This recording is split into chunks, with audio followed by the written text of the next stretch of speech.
Bonjour messieurs, c'est Marie, assistante de Frédéric pour le voyage du groupe pour Minsk qui sera en mois de septembre 2020. C'est toujours moi et aujourd'hui je voudrais vous dire quelle est la situation actuelle au Bélarus et commencer par le début du conflit.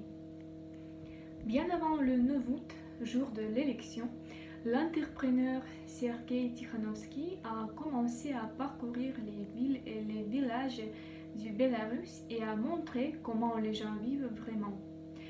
Il a créé la chaîne YouTube Pays pour la vie. C'est une référence à la publicité connue à la télé, à quel point nous sommes géniaux. Sergei Tikhanovsky a commencé à recueillir des signatures pour sa candidature à la présidence lors des prochaines élections. Cette idée a été attrapée par deux autres personnes connues de notre pays, le directeur du Belgazprom Bank, Viktor Babariko, et le créateur du parc de haute technologie, Valery Tsepkalo.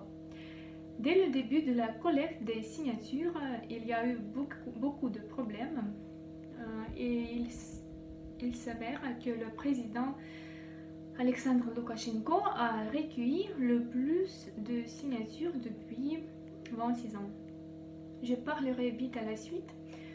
Loukachenko a incarcéré Sergei Tikhanovsky et Viktor Babariko avec son fils, trouvant de nombreuses raisons de le faire. Depuis mai 2020, ils sont en détention. La femme de Sergei Tikhanovsky, Svetlana, a déposé des documents devant la commission électorale centrale pour son mari. Et elle a commencé à se balancer elle-même. Valery Tsepkalo, lui aussi candidat qui a recueilli suffisamment de signatures, a quitté le pays avec des enfants à cause de menaces. Dans les semaines qui ont précédé les élections, il y a eu de nombreuses actions pacifiques en faveur du quartier général unifié des trois candidats Tsepkalo, Babariko et Tikhanovsky. Ils voulaient faire de Svetlana Tikhanovskaya une présidente temporairement pour une élection honnête. Le 9 août, la majorité absolue des Biélorussiens a donc voté pour Svetlana Tikhanovskaya, 80% des voix, mais Loukachenko a bien sûr tout truqué et annoncé à la télé qu'il avait gagné.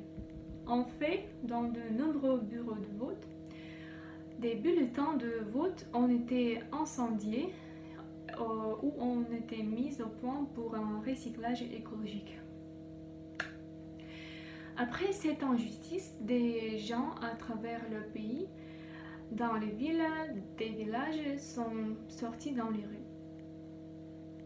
Minsk est devenu le centre des événements. Il y a eu beaucoup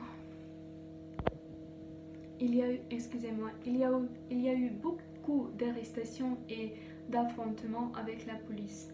Des poivres et de feu ont été lancés sur les hommes non armés. Les gens ont mis du lait sur les balcons pour que les manifestants puissent se laver le visage et les yeux. Les 2 jours des protestations étaient horribles pour tout le peuple. Le peuple bélorussien, pour qui c'est la première fois dans l'histoire du pays, a été très uni ces derniers jours.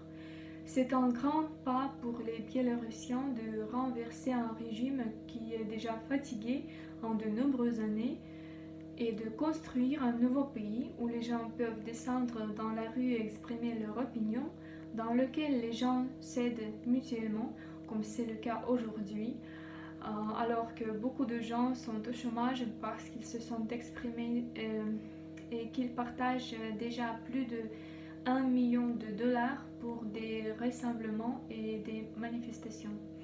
Un pays où il n'y a pas de malfaiteurs et de violence.